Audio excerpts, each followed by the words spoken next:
Here are the top stories for today, October 18, 2019. Malacanang vows to send aid to residents affected by the magnitude 6.3 earthquake that struck parts of Mindanao. The World Bank projects poverty in the Philippines to drop below 20% by 2021. BIFAR retains the shellfish ban due to red tide in Palawan, Bohol, and western Samar. And Filipinos with Myasthenia gravis spread awareness about the autoimmune disease and how they strive to live normally.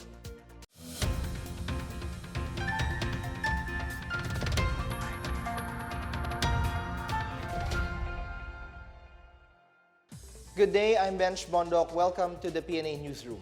Our top story for today, President Duterte has ordered government agencies to extend help to the victims of the magnitude 6.3 earthquake that hit parts of Mindanao on Wednesday.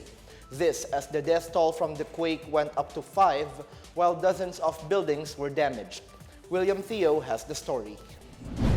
Malacanang pledges to extend help to victims of the deadly earthquake that rocked parts of central Mindanao. Presidential spokesperson Salvador Panelo said President Rodrigo Duterte would direct all concerned government agencies to render immediate assistance to quake victims. He said the FIVOX was closely monitoring the situation in areas jolted by the powerful quake. He also raised the possibility that President Rodrigo Duterte might conduct a situation briefing on the effects of the earthquake with government authorities. In the meantime, he advised the public to avoid false information about the earthquake. Previously, a magnitude 6.3 earthquake rocked North Cotabato on Wednesday night was felt in nearby provinces. As of Friday morning, the number of fatalities in the magnitude 6.3 earthquake that jolted Tulunan, North Cotabato, and several areas in Mindanao has climbed to 5. In an update from the National Disaster Risk Reduction and Management Council, 3 of the deaths are from Magsaysay Town, Davao del Sur, while Mlang, Cotabato, and Datu Paglas, Maguindanao had 1 each. 89 were reported injured in Davao Region, Socsargen, and the Bangsamoro Autonomous Region of Muslim Mindanao. Also, 144 infrastructures were reported damaged. A total of 613 families or 3,068 persons were affected by the earthquake in Region 11 and 12. For the PNA Newsroom, I am William Theo. In related news, disaster risk reduction management teams have been deployed to inspect areas affected by the earthquake that jolted parts of Mindanao on Wednesday evening. The regional and district engineering offices in Mindanao have been directed to assess damage on infrastructure such as roads, bridges, major establishments, and government-owned buildings. DPWH Secretary Mark Villar says he also offered technical assistance in conducting assessment of private buildings due to their vulnerabilities to earthquake damage, as well as the presence of structural deficiencies. In General Santos City, Mayor Ronel Rivera has declared the City Hall building as generally safe and remains business as usual. This even as some minor cracks were found following the 6.3 magnitude earthquake. In North Cotabato, the Municipal Hall of Makilala is placed off limits after its ceiling collapsed during the quake. Meanwhile, Magsaysay in Davao del Sur is set to be placed under a state of calamity due to damage caused to homes and infrastructure. Residents reported aftershocks continuing in the area this morning. Meanwhile, police in Toril Town in Davao City have arrested a woman and her daughter for spreading false information following the magnitude 6.3 earthquake. This as officials in Davao and Digos are working to quell panic over fake news about the quake that is circulating on social media. The social media posts falsely report of an incoming tsunami and a magnitude 8.1 earthquake. The woman was identified as Mary Jane Taher, a resident of Kalubin-an, Barangay Dalyao.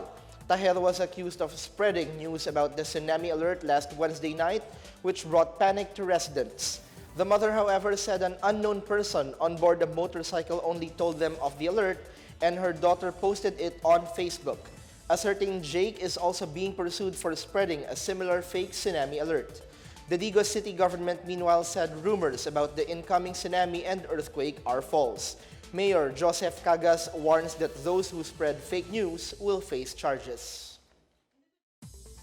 The Department of Energy on Thursday says the power situation in Mindanao is now back to normal after the 6.3 magnitude earthquake that hit North Cotabato on Wednesday. DOE officials had an emergency meeting with members of the Task Force on Energy Resiliency on Thursday to be updated on the situation. Unit 2 of the Mindanao Geothermal Power Plant has been restored on Thursday morning after it tripped along with Unit 1 following the quake. Meantime, the power transmission backbone in Mindanao remains intact. The operation of 6 electric cooperatives that experienced interruption Wednesday night is now back to normal. DOE urged the public to report downed power poles to their respective electric cooperatives. The MRT-3 is eyeing a suspension of operations during holidays. Meanwhile, Malacanang leaves the decision on a petition to lift the pork ban to the Department of Agriculture. More on this and other news around the metro from Janice Cave. To further speed up comprehensive rehabilitation works, the MRT-3 on Thursday said it considers a full suspension of operations during the holidays.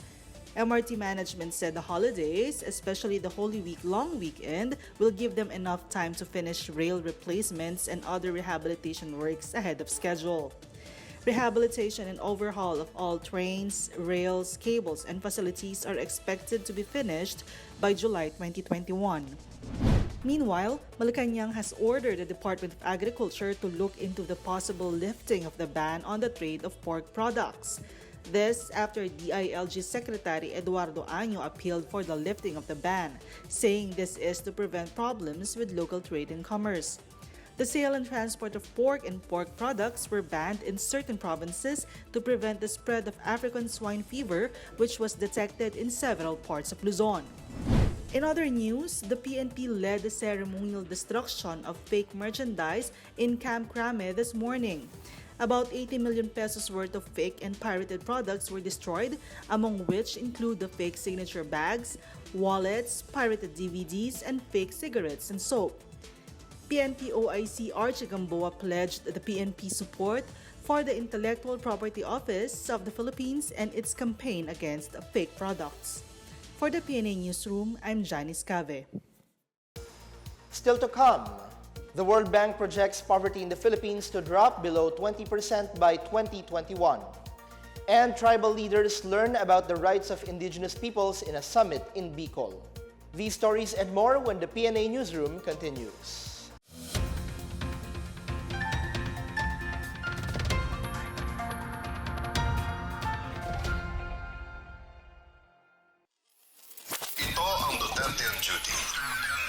Ulat sa ginagawa ng Presidente. October 1, Martes. Bumiyahe si Pangulong Rodrigo Roa Duterte kasama ang kanyang delegasyon para sa 5-day official visit sa Russian Federation. October 2, Miyerkules, Moscow, Russia. Nakipag-bilateral meeting si Pangulong Duterte kay Russian Prime Minister Dmitry Medvedev kung saan napag-usapan ang trade and economic relations pati na rin defense at security ng dalawang bansa. Nag-courtesy call sa Pangulo ang mga opisyal ng Rosneft Oil Company. October 3, Huwebes, Sochi, Russia. Nagkaroon ng bilateral meeting sa pagitan ni Pangulong Duterte at Russian President Vladimir Putin. Muling pinagtibay ng dalawang lider ang mas lumalalim na ugnayan ng Pilipinas at Russia. I am here today to reaffirm our strong commitment to build a robust and comprehensive partnership with the Russian Federation. As for our bilateral relationships, I would like to highlight that the Philippines is a very important partner of Russia in Asia. Our bilateral cooperation is constructive and mutually beneficial.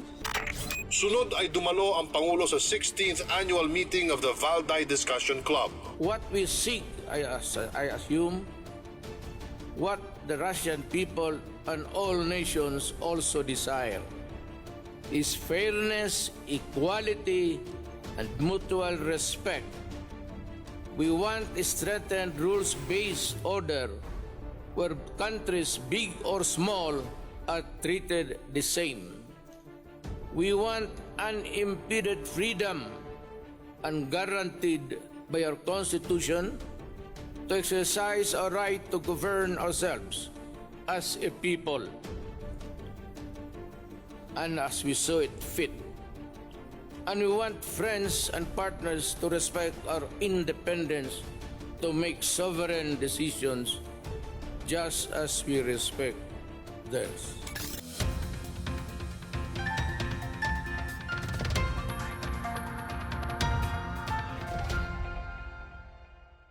The World Bank projects that poverty incidence in the Philippines would fall below 20% until 2021, a year before President Rodrigo Duterte's term ends. In its latest report, the World Bank expects the poverty rate to hit 20.8% by the end of 2019, down from the estimated 24.5% in 2016.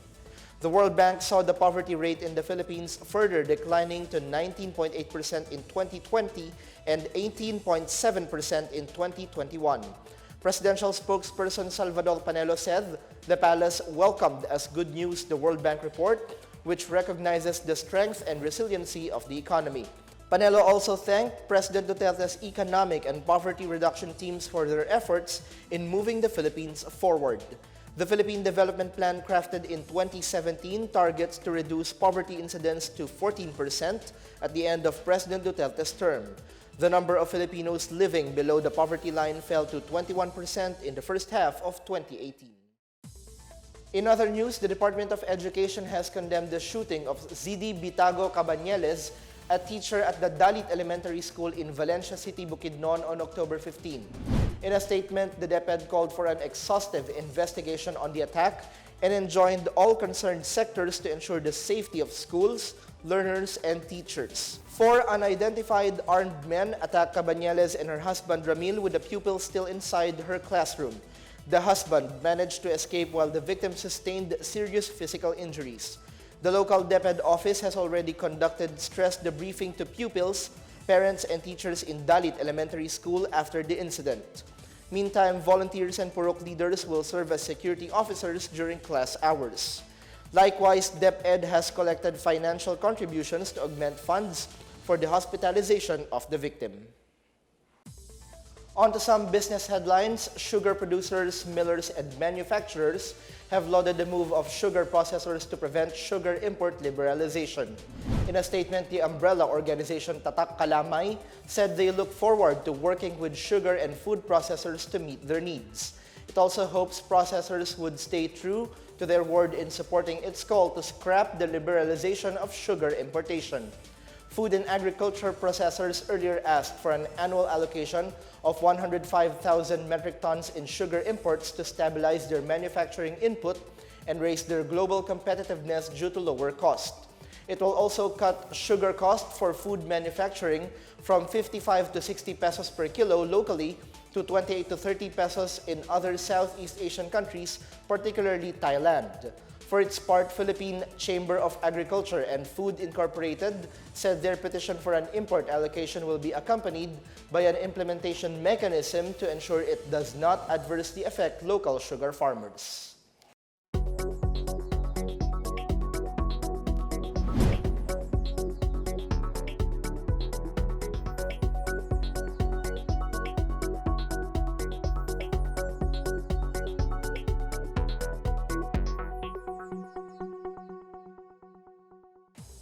At least 30 leaders of Indigenous peoples groups in Bicol region were reoriented on their basic rights in a summit conducted early this week in Naga City. The Regional Indigenous Peoples Empowerment Summit focused on lectures about insurgency, peace and order, community development, farming, entrepreneurship, agripreneurship, and education. The tribe leaders learned about the 4 bundles of rights, namely the right to ancestral domain, right to self-governance and empowerment, right to cultural integrity, and right to social justice and human rights. IPs also learned about national security and made aware of the services of the government which are intended exclusively for them. The holding of the Empowerment Summit was in celebration of the Indigenous Peoples Month this October. IP leaders have denounced the communist movement as they seek to drum up public awareness on the abuses of the CPP and PANDF.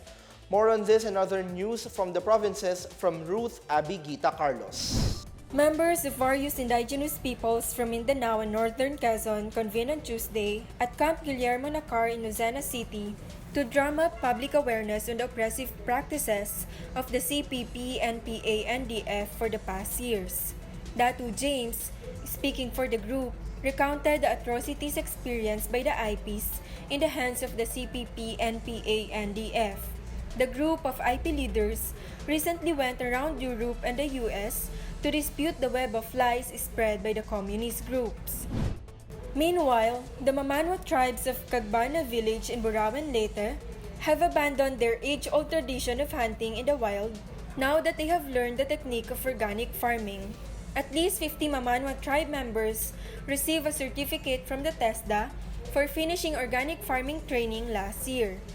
Tribe members also receive agricultural toolkits, seeds, and cash assistance worth 5,000 pesos as startup capital for the organization of a cooperative.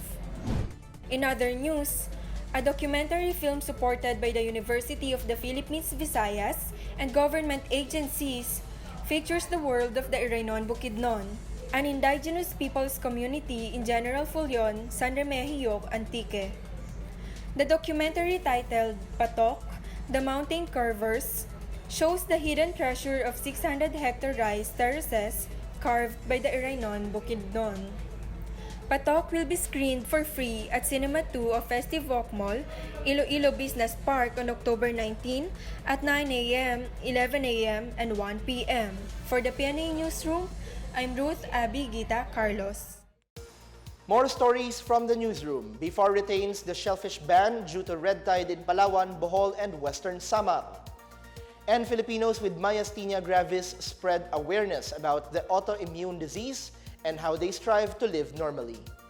We're back after a quick break. This is the PNA Newsroom.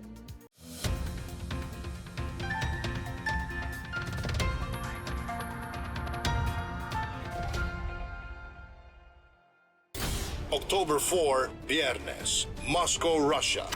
Dumalo si Pangulong Duterte sa Philippines-Russia Business Forum kung saan pinirmahan ang ilang business cooperation agreements. Hinikayat din niya ang mga Russian investors na mamuhunan sa bansa, partikular na sa infrastructure program ng Pilipinas. I invite you to participate in the massive build infrastructure program, especially in transport and railway construction, where Russia has high expertise. Pinangunahan niya ang wreath-laying ceremony sa Tomb of the Unknown Soldier bilang paggalang sa mga Soviet soldiers na namatay sa Great Patriotic War mula 1941 hanggang 1945. Kinagabihan ay nagtanghal sa harap ng Pangulo ang world-renowned Filipino cultural groups na Bayanihan Dance Company at madrigal singers na pinabilib din ang Russian audience. October 5, Sabado, Moscow, Russia. Ginawaran si Pangulong Duterte ng honorary doctorate degree ng Moscow State Institute of International Relations. Bago umuwi ng Pilipinas, ay binisita ng Pangulo ang Filipino community na mainit naman siyang tinanggap. Secretary Bello is working on an agreement na kayong nandito overstaying or have had problems, they will be covered with an understanding. Ang aking prayer lang is just abide by the laws of Russia. Sumunod lang kayo sa batas at wala tayong problema. October 6, Linggo, Davao City. Agad ibinalita ng Pangulo ang matagumpay niyang 5-day official visit sa Russia. We reaffirm the Philippines' strong commitment to a robust and comprehensive partnership with the Russian Federation on the basis of mutual respect, trust, and pragmatism. And working with Russia, we have achieved much. Ako po si Secretary Martin Andanar at ito ang Duterte on Duty. Abangan sa susunod na linggo ang mga gagawin ng Pangulo.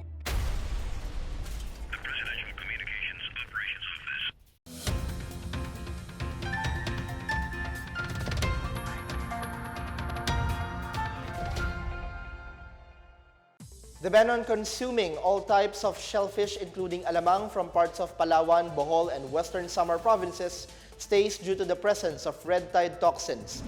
The Bureau of Fisheries and Aquatic Resources says shellfish from Puerto Princesa Bay, Dawis and Tagbilaran City, Irong-Irong, San Pedro, Silanga, and Cancabato Bay are still positive for paralytic shellfish poison.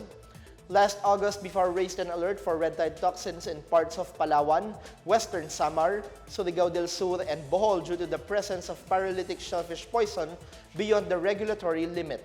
However, it clarified that fish, squids, shrimps, and crabs are safe to eat, provided that they are fresh and washed thoroughly and internal organs, such as gills and intestines, are removed before cooking. A look at our top global stories. The Vatican has released an e-rosary bracelet on Tuesday, which connects to smartphones in an attempt to encourage younger and more tech-oriented Catholics to pray. The wearable smart device is compatible with an iOS and Android app. It connects to the free Rosary Click to Pray app, launched in January, which is designed to teach users how to pray with rosary beads. In a press release by the Holy See Press Office, Father Frederick Fornos, S.J., encouraged the faithful to pray the rosary as he stressed the need to pray for peace to reconcile oneself with nature and others. The Vatican launched the gadget under the Pope's Worldwide Prayer Network, a digital network connecting people all over the world through prayer. The Bluetooth and water-resistant e-rosary costs over $100. Manila will be joining the 2019 Diving Equipment and Marketing Association show in the United States this November. This as the Philippines is hailed at the 2019 World Travel Awards as Asia's leading dive destination. Tourism Assistant Secretary Verna Buensuceso said the Dive Spot title bagged by the Philippines is seen to boost efforts to promote the country as a center of marine biodiversity. Buensuceso said Manila will join the 2019 Diving Equipment and Marketing Association show to spur its efforts to introduce sustainable dive tourism in the Philippines. In 2018, about 350,000 of the 7 million foreign tourists in the world visited the Philippines to dive. Among the popular diving and snorkeling sites in the country are Puerto Galera in Oriental Mindoro, Anilao, Batangas, and the Tubataha Reefs Natural Park, a UNESCO top diving site and the Philippines' only marine natural park. The news that President Duterte is suffering from Myasthenia gravis, a debilitating and incurable disease, caused concern for some Filipinos who have the same disease. A significant number of Filipinos are suffering from Myasthenia gravis but are able to cope and continue with their lives. Teresa Montemayor has the story. Weakness of the whole body and drooping eyes prodded Marivic Joy Franco 8 years ago to consult a health expert at the Philippine General Hospital. There, she learned that she had contracted Myasthenia gravis, or MG. MG is a chronic autoimmune neuromuscular disease that causes weakness in the skeletal muscles. The disease affects both men and women, but more women under 40 years old worldwide get the disease compared to men. According to the studies, hindi siya talaga genetic. But, kapag meron kang MG, pwede kang magkaroon ng other autoimmune disease. Myasthenia gravis grabbed the spotlight when President Rodrigo Duterte revealed on October 5 that he has MG during a speaking engagement in Moscow, Russia. It's a nerve malfunction. I got it exactly from my grandfather. Ganon rin siya. Health Secretary Francisco Duque III said that Duterte is quite fit for the job despite having MG, adding that he is able to handle the most difficult job on earth well at 74 years old.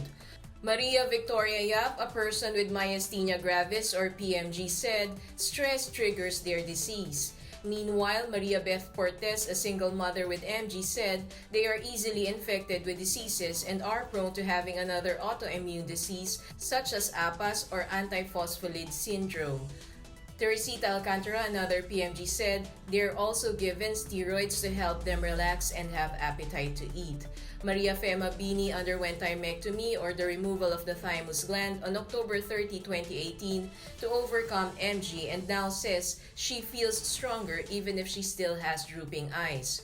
For their part, most neurologists advise PMGs to keep themselves healthy and to avoid stress at all costs. The Myasthenia gravis, Samahang Filipino, is a non-profit and non-government organization established to reach out and help all PMGs in the country, and it aims to spread awareness about this rare autoimmune disease. Laban lang po, Pres. Talaga, huwag siyang sumuko. Talagang kapit lang talaga, dasal. Dito po kami, Mr. President, na ka-MG mo. For the PNA Newsroom, I'm Teresa Montemayor. And before we go, here now is the latest in our community billboard.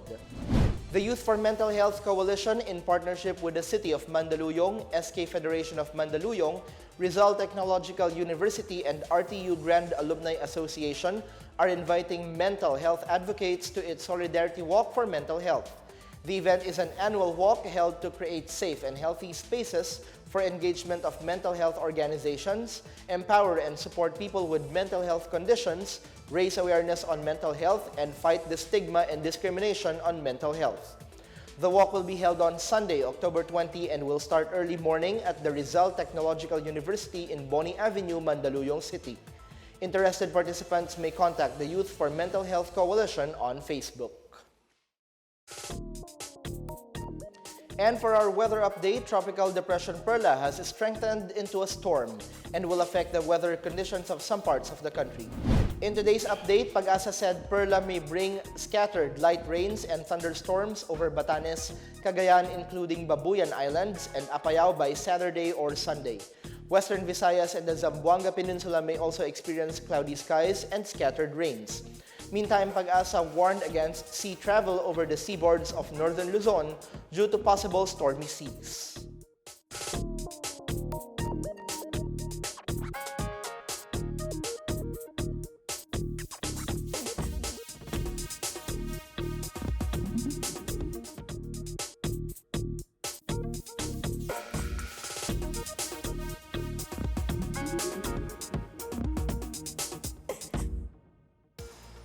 Let's take another look at today's biggest stories.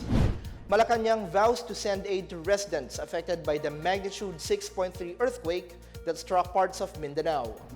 The World Bank projects poverty in the Philippines to drop below 20% by 2021. BIFAR retains the shellfish ban due to red tide in Palawan, Bohol, and Western Samar. And Filipinos with Myasthenia gravis spread awareness about the autoimmune disease and how they strive to live normally. Thank you for watching another episode of the PNA Newsroom. To check more news content, check our webpage or head on to the Philippine News Agency's Facebook and Twitter accounts. For more stories about the government and how it serves Filipinos, look for these hashtags in all of our social media platforms and websites. We are shown on the pages of the PCOO and its attached agencies. Also watch us on television on PTV4 and IBC 13. And that's your daily dose of the biggest stories that you need to know from the PNA Newsroom. I'm Bench Bondok. Have a great weekend.